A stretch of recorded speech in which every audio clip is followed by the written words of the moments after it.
Welcome back again. This tutorial is going to be looking at how we can make an enemy or an object shoot at random, and not only shoot at random but actually shoot towards our main character to make it quite tricky. So the first thing that we need to do, we've got a couple of just different objects that we've had in a couple of the tutorials. Little bear that moves around, has to collect the diamonds and get to the goal if it can, but there's also a ghost. Now the ghost is obviously going to start firing at random at the moment.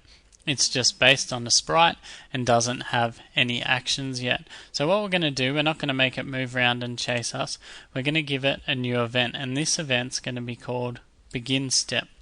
Now in our begin step we need to give it two actions. Now the first one is the dice, and that's under control, and that's here. And this is how we involve chance, so something happens at random.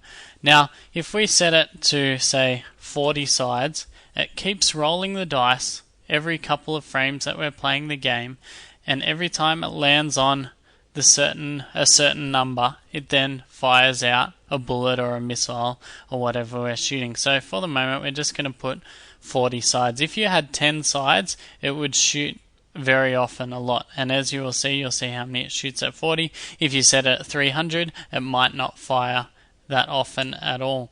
The next thing we'll need to do is create an instance of an object, but before that we haven't set up an object that we're going to shoot as of yet, so we just need to do that. So we're going to go to sprite, add a new sprite, load a sprite.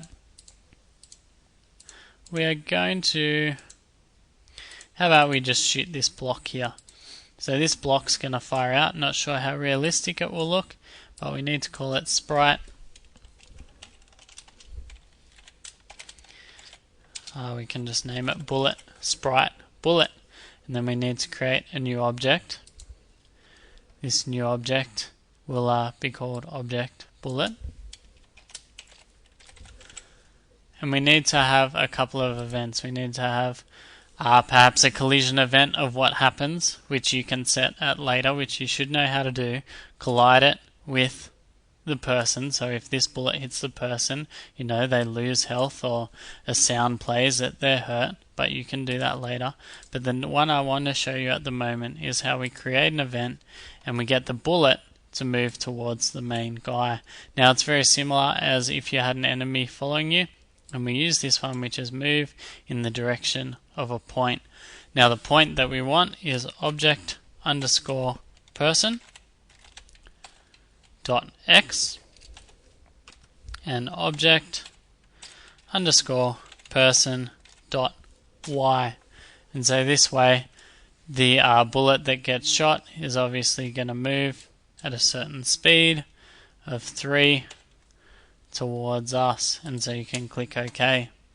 Now that we've got our object bullet, we just need to go back into our object ghost, and we've shown that we want it to happen 1 in 40 chances, but we haven't shown what we want to happen yet. So we just need to grab under our main one, create instance of an object, applies to self, and the object we want to create is our object bullet. Now we leave the x and y at 0 and 0, and we just tick relative so that it will create it relative to where we are at. And then click OK. Now all we need to do is with our object bullet, which we didn't do before, was set it up with sprite bullet and hit enter or press OK. Then all we have to do is press play.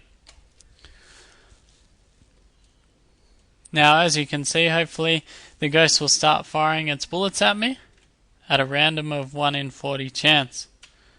And so you can see it's like this enemy that I have to avoid whilst I collect my diamonds. Now when we go back, the less numbers you put onto your dice, the more shots it's going to fire off. So that was probably still a few too many shots, even though I was quite quick. But when we have a look at it and we look at our ghost on our dice here, so the bigger the number, the less often it's going to shoot. So maybe we should set that to about 100. Then we press play and it won't fire, hopefully, as often. So as you can see, you move around the room and this monster fires towards you. This could apply to a platform game, could work in a maze game, could also work in a shooter game. So it's got a huge variety in that you can make enemies shoot things towards you, as well as that, as you've seen or will probably see, you can make enemies move towards you and chase after you as well. So that's the end of this tutorial.